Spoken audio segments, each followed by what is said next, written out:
Hello everybody, welcome back to my channel. So in today's video, we're going to be talking about a concept that is super popular when it comes to social psychology. And whether you're an intro student or a psychology student or just somebody who's interested in psychology, there's a good chance that you've heard of the fundamental attribution error. Textbooks absolutely love this concept. Now, I will be very honest here. As somebody who is trained in personality psychology, this is not my favorite concept because there's a lot of issues with the actual science behind it. But alas, I will save that discussion for another time. In today's video, we're going to talk about the concept of the fundamental attribution error so that you can have a better understanding of what it is and how it's applied. In order to understand what the fundamental attribution error is, you have to understand the concept of attributions. To attribute means to try to assign or figure out or come up with a reason for something. So more specifically, we're talking about making attributions to people's behavior. So why did so-and-so engage in this behavior? You have to attribute a reason or come up with a reason for that behavior. Now, the fundamental attribution error stems from something called attribution theory, which is this idea that every time a person engages in a behavior, we as people have a natural tendency to try to attribute that behavior to something, whether it's environmental or personal. And this is very natural because we are social creatures. We want to understand our social world. We want to be able to figure out why people do the things that they do. So as an example of this, let's say that you're at work and your boss comes in and yells at you.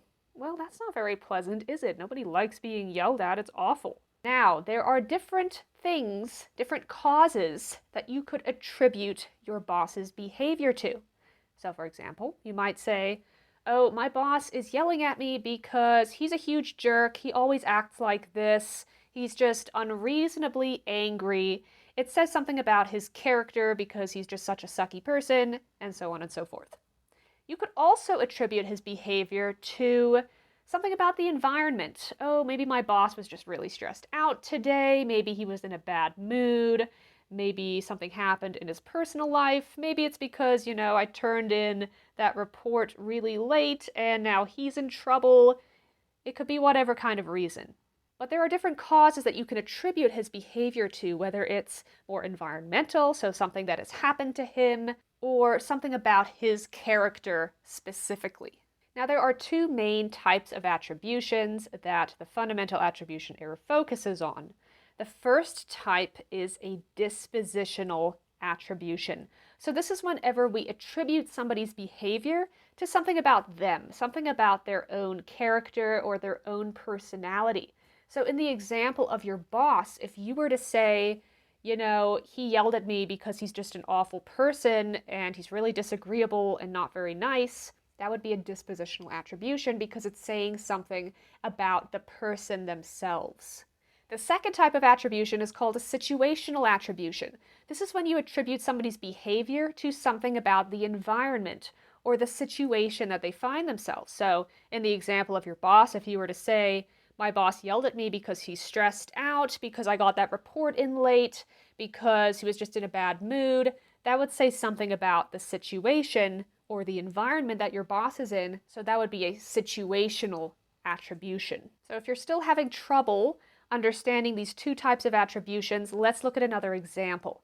So let's say you're doing your holiday shopping and you're walking through the store and you're just having such a great time, you're in such an awesome mood, and then suddenly somebody rams into you with their shoulder and just sort of walks on past you. They turn their head a little bit and they say, sorry, and then they keep on walking.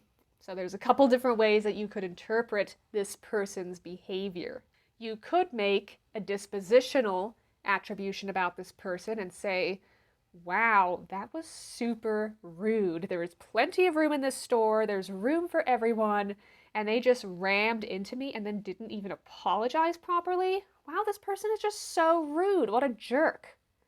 So that attribution is keying into something about that person. You are thinking, okay, this person's behavior is because of their personality and their character. Or Or you could make a situational attribution about this person. So instead, you might say, oh, I bet that person was just in a rush. They probably just weren't looking where they were going. The store is kind of crowded today, so it's not a big deal, right? So you could say this person's behavior had to do more with the situation that they found themselves in rather than something about themselves specifically. So now you have the fundamentals down, but how does this apply to the fundamental attribution error?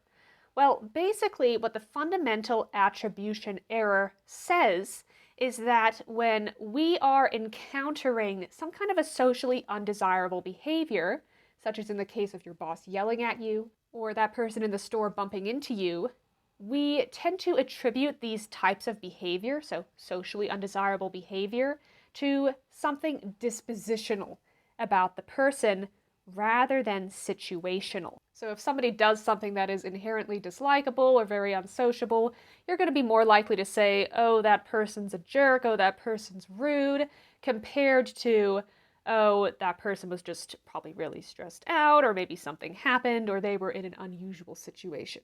Now, keep in mind that the fundamental attribution error is suggesting that this type of attribution is always erroneous or always incorrect, hence the term error. So according to this idea, when you make a dispositional attribution about somebody who engages in a socially undesirable behavior, this is always incorrect. According to this error, that is. Now, like I mentioned at the beginning of the video, the science behind this is not really all there. And I will say that this error came about during a time in psychology when the role of the situation was really being emphasized, and more internal characteristics of people, like their personality traits, were being de-emphasized and undervalued. It's not really like that nowadays, but you do have to understand a little bit of the history behind the theory to understand why it's making this assumption that anytime you make a dispositional attribution about somebody under socially undesirable circumstances, it's always incorrect. Now, in a future video, I would like to go into more detail about the science behind the fundamental attribution error and really kind of evaluate whether I think this is an error that you really have to be worried about in your everyday life. But I will save that for another video. I hope you found this video helpful in your understanding of the fundamental attribution error. Give this video a thumbs up if you liked it, ding that notification bell, and subscribe for more psychology-related content. I will see you in the next video. Bye!